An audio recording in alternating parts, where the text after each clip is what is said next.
James Hunt, a playboy of Formula One, a man who partied harder than anyone, smoked, drank, lived recklessly, and yet still became world champion. This is the story of the wildest driver in F1 history. He filed the odds, beat death, and stole a title from one of the greatest of all time. Did I say beat death? Now, James, they've changed the regulations concerning the airboxes and the wings, and yet you're still extremely fast. How do you do it? Big balls. James Hunt was never meant to be a racing driver. He was born into a modest family. His parents wanted him to live a safe, conventional life, but Hunt craved danger. He craved speed. When he entered Formula Ford and Formula 3, he quickly earned a nickname, Hunt to Shunt, because if there was a crash, Hunt was probably in it. But his raw talent was undeniable. He drove like there was no tomorrow, because for him, there wasn't. Now, enter Lord Esket, an eccentric aristocrat with too much money, too much champagne, and a dream of taking his own Formula One team to glory. Esket racing embodied excess, luxury, and parties, and Hunt fit just right in. Against all odds, this underdog team won the 1975 Dutch Grand Prix. James Hunt was no longer just a reckless playboy, he was now a contender. Then came the rivalry.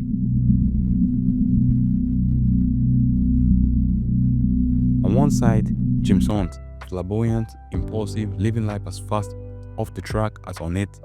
On the other, Nikki Lauda, calculated, disciplined, the computer of Formula One. Well, now, how is it going to affect you in the race? Well, very simple. I got 2 broken ribs and the whole thing bruised and blue spots and everything, so I don't feel very well. Two opposites, fire and ice, and yet they respected each other. They were friends, and that's what made their rivalry so powerful. In 1976, Hunt joined McLaren. Lauda, the reigning world champion, was dominant. His Ferrari seemed unbeatable. Hunt's car broke down, roses were fighting, bad luck haunted him. It seemed over before it began. Then came the numbering. Lauda begged the organizers not to race. The track was too dangerous, the conditions too wet, but the race went ahead. On the second lap, Lauda's Ferrari spun out of control. It hit the wall, burst into flames. He was trapped inside.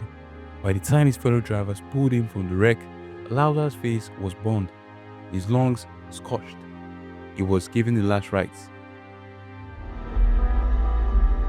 People were already talking about him in the past tense. We were both certain that when we turned the radio on, we'd hear the morning news saying he was dead. And yet, 6 weeks later, he returned. I couldn't see anything, and I was just listening. Must have been in hospital.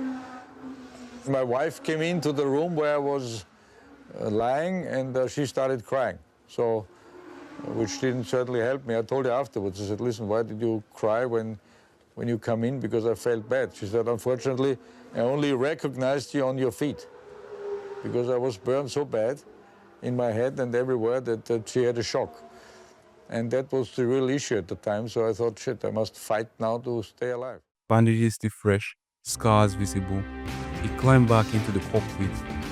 It was one of the most courageous comebacks in all of sport. While Lauda recovered, Hunt closed the gap, winning again and again. Suddenly, the impossible became possible. And so it all came down to Japan, Fuji. The final race of the season, the rain poured. Visibility was near zero. After just 2 laps, Lauda made his decision. He pulled it into the pit. For him, the risk was too great. He valued life over points. Hunt pressed on. Through chaos, through aquaplaning, through sheer madness, he clawed his way to the finish. His tires burst, his car faltered, but he had done just enough. 3rd place, James Hunt, world champion.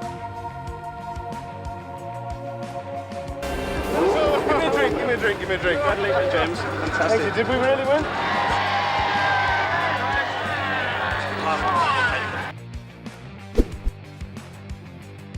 But glory doesn't last forever. After 1976, Hunt's focus began to fade. By 1979, he was done with Formula One. Yet, Hunt found the second life as a commentator. Here we see a replay, that's the Lola Lamborghini of Alio looking to be having his usual accident. It's fairly standard for Alio to have an off at least. Well, it wasn't an accident, just a minor excursion. His sharp wit, brutal honesty, and unfiltered passion made him a fan favorite on the BBC and alongside Murray Walker. He became the voice of Formula One for a new generation. Then in 1993, at just 45 years old, James Hunt's wild heart gave out. A sudden heart attack, the end of a legend. James Hunt was chaos and brilliance in equal measure. I'm getting pretty old now, you know, you get used to these sort of things. They happen all the time in motor racing, and you learn to take the ups and downs. There's no point in getting steamed up about it, because nothing I can do about it anyway. A man who defied convention, who partied as hard as he raced, and yet still reached the pinnacle of motorsport. His rivalry with Nikki Lauda wasn't just about speed, it was about philosophy. Two men, utterly different, but bound together by respect. And as Lauda himself once said, he was among the very few I liked, and even fewer I respected. James Hunt, forever the widest champion Formula One has ever seen. Thank you.